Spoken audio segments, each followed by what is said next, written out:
Good morning. Welcome again to Morning Devotions. Thank you again so much for our time together. I want you to come with me to the book of Acts chapter 20 today.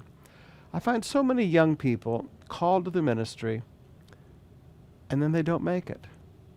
They're like John Mark. They run away. They're like the people Jesus talked about who put their hand to the plow and turned back, and they're no longer fit or worthy for service in the kingdom of God.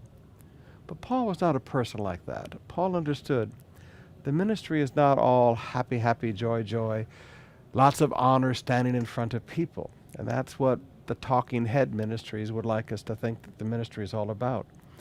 But young people, if you're going to change the world, that's not the ministry. The talking head presenters who never have any contact with people and just get on television or get in front of a large crowd, and they're good with their charisma and they're good with their PowerPoints, and so you think that's what the ministry is. Listen to a man who is not a quitter. Listen to a man who told young Timothy, I've finished my race. Acts chapter 20, verse 21. He's called the elders of the church from Ephesus to him in Miletus, and he says to these other leaders, you yourselves know how I lived among you the whole time from the first day I set foot in Asia, serving the Lord with all humility and with tears and with trials that happened to me through the plot of the Jews. Paul said, humility, tears, and trials. He said, that kind of sums up my life of service. I want to challenge young people today.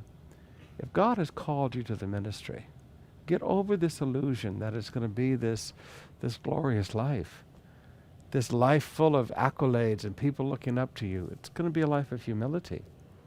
It's going to be a life of tears. You're going to cry yourself to sleep many times in this life.